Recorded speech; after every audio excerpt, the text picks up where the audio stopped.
Topping today's news, the Royal Bahamas Police Force releases crime statistics for 2024. We look at some of the more concerning categories. Prime Minister Davis gives an update on the sale of the Grand Lucayan, while the opposition expresses doubt. Details on 2 stabbing deaths that took place on the weekend, including one at the prison. And police believe they have found those responsible for the shooting death of a 23-year-old mother from Abaco last Sunday.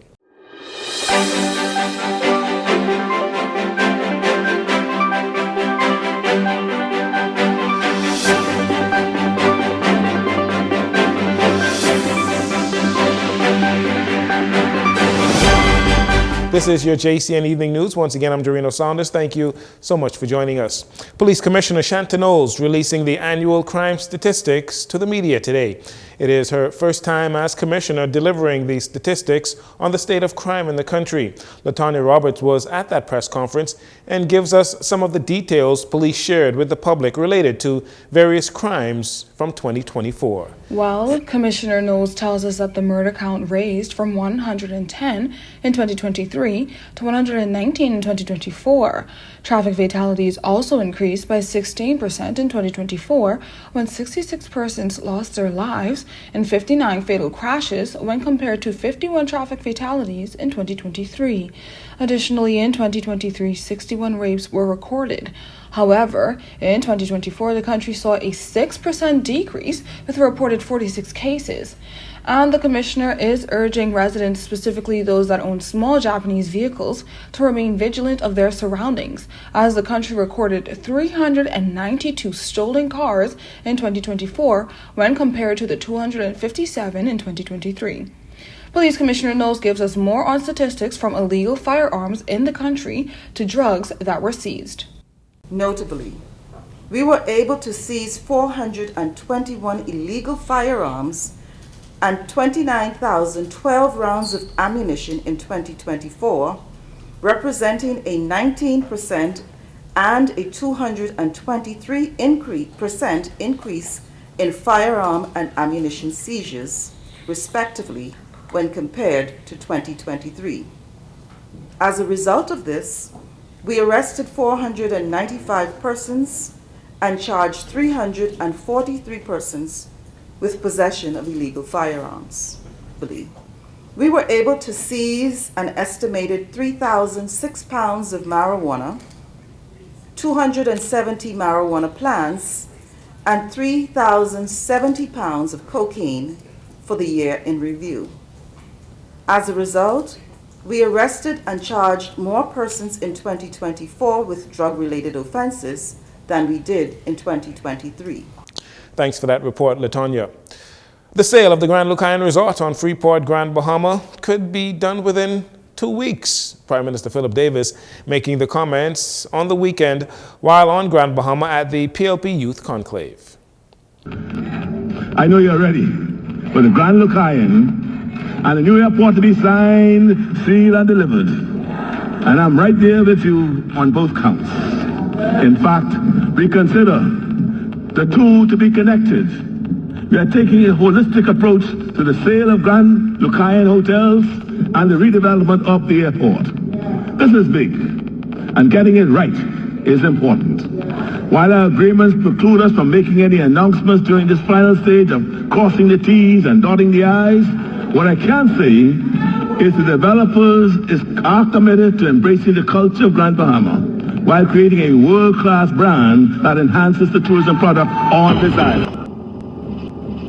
Prime Minister Davis told Grand Bahamians that the process has taken longer than expected because the government wants a partner that is committed to Grand Bahama and one that shares the government's vision for the island. If you all want to tell me this has taken longer than you'd hoped, I agree with you. And I understand the frustrations, the uncertainty and the fears. Times have been really hard here, and you don't care about all the hard work and negotiations. You just need results. But when them fellas who made the bad decisions that led us where we are today, when they start complaining, does that make sense? They made a big mess. Then complain when we ain't cleaning up their mess fast enough. But we don't pay them any mind.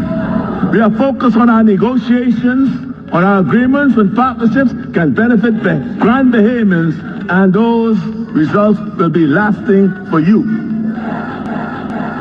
Meanwhile, leader of the official opposition, Michael Pintard, is not buying into the Prime Minister's promises for the sale of the Grand Lucayan and building a new international airport on Grand Bahama. In a statement released on Sunday, Mr. Pintard said he doubts the government is close to selling the hotel after making the same promise nearly 5 months ago when they said it would be sold in 2 weeks. Pintard says the PLP's record is painfully underwhelming to residents of Grand Bahama.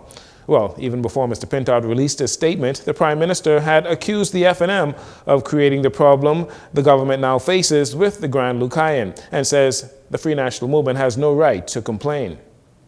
If you all want to tell me this has taken longer than you'd hoped, I agree with you. And I understand the frustrations, the uncertainty and the fears.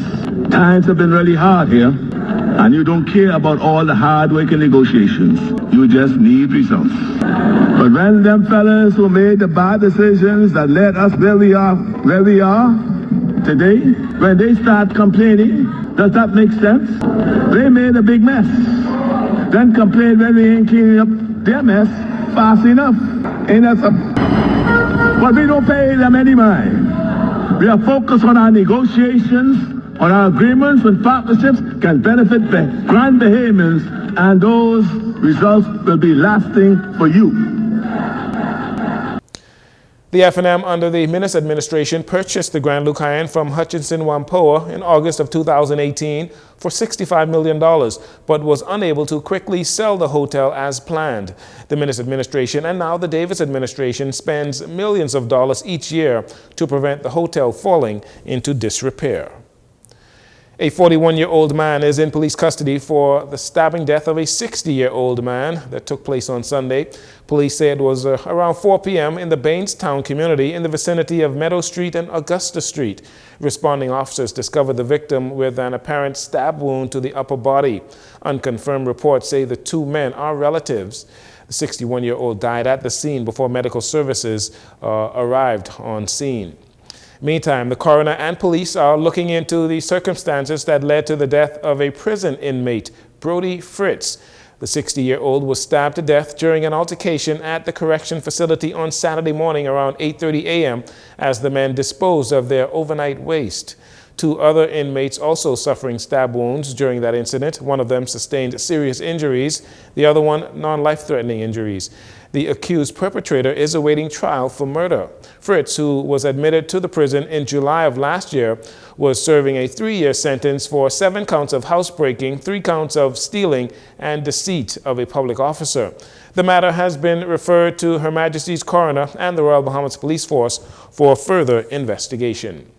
And finally, in this segment, a 46-year-old man appeared in the magistrate's court today for murder and arson. These charges stem from a structural fire that occurred on Monday, January 6, at a residence on West End Avenue off Blue Hill Road, which resulted in the death of a 31-year-old woman, Anishka Barnaby, who died from burns suffered to 85% of her body. Barnaby woke to herself being on fire. She died in hospital despite doctors' efforts to save her life. Police also noted that 2 males today, one 32 years old, the other one 20 years old, they were set to appear in the magistrate's court today to answer to murder charges in connection to the shooting death of a 23-year-old mother of 3 who was sitting in a vehicle on Finlayson Street on Sunday, January 26, when she was shot after 2 gunmen in a white vehicle opened fire on a group of men who were nearby. The victim was visiting from Abaco and had given birth to a newborn baby just 4 days prior to her death. You're listening to JCN News. We'll take a break here. We'll be right back following these messages.